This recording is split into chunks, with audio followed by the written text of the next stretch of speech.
राष्ट्र सर्वप्रथम, राष्ट्र सर्वप्रथम, राष्ट्र सर्वप्रथम, राष्ट्र सर्वप्रथम। राष्ट्र सर्वप्रथम की बात ललित सुमन के साथ कार्यक्रम में आप सभी राष्ट्रवासियों का हार्दिक स्वागत है। दिल्ली के मुख्यमंत्री अरविंद केजरीवाल की उपराज्यपाल से मुलाकात के बाद इस संबंध में और जानकारी देने के साथ उपराज्यपाल पर निशाना साधते हुए आम आदमी पार्टी के विधायक सौरभ भारद्वाज ने प्रेस वार्ता को संबोधित किया।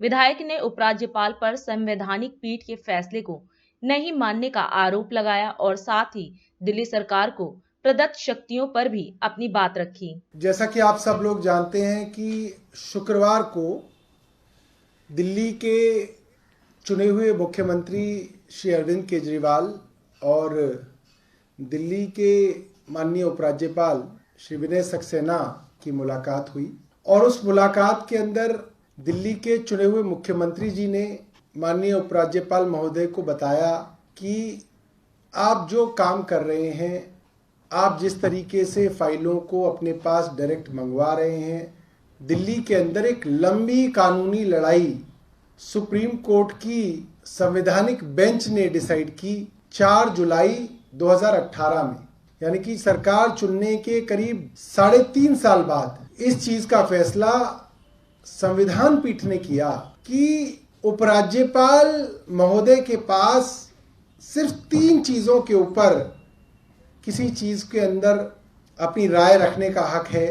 वो है पब्लिक ऑर्डर, पुलिस और जमीन। इसके अलावा जितने भी मामले हैं, शिक्षा के हों, स्वास्थ्य के हों, सड़क के हों, फायर के हों, पानी के हों, बिजली के हों, टूरिज्म के हों, हेल्थ के हों, सभी मामलों के अंदर उपराज्यपाल महोदय की जो शक्तियां हैं वो बहुत सीमित हैं।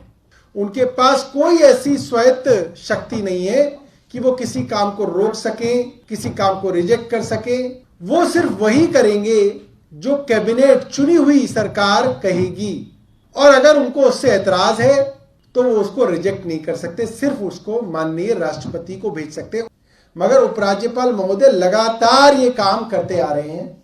तो माननीय मुख्यमंत्री जी ने उनको सभी कानूनों की प्रतियां दिखाई, संवैधानिक पीठ का जो फैसला आया जो कई 100 पेजों का था वो फैसला भी उनको दिखाया, ट्रांजैक्शन ऑफ बिजनेस रूल्स भी दिखाए कि साहब आप खुल्लम खुल्ला सुप्रीम कोर्ट का उल्लंघन कर रहे हैं। और सुप्रीम कोर्ट का जो फैसला है, जो निर्णय है, जो ऑर्डर है, जो निर्देश है, वो कह रहे हैं ये तो सिर्फ एक सलाह है। अब मुझे नहीं पता कि सुप्रीम कोर्ट कब से सलाह देने लगा। सुप्रीम कोर्ट द्वारा तो लिखा हुआ एक एक शब्द ऑर्डर कहलाता है। ऑर्डर का मतलब ही निर्देश होता है हिंदी में। वहां सलाह कब से देने लग गया सुप्रीम कोर्ट, मुझे नहीं समझ में आया।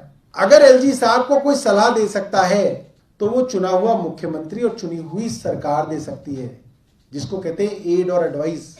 तो क्या दिल्ली के अंदर एक ऐसे व्यक्ति एक संवैधानिक पद पे हो सकते हैं जो खुद ही संविधान को नहीं मानने के लिए तैयार, जो खुद कह रहे हैं कि मैं नहीं मानूंगा, ना वो सुप्रीम कोर्ट का फैसला कह रहे हैं कि मैं मानूंगा।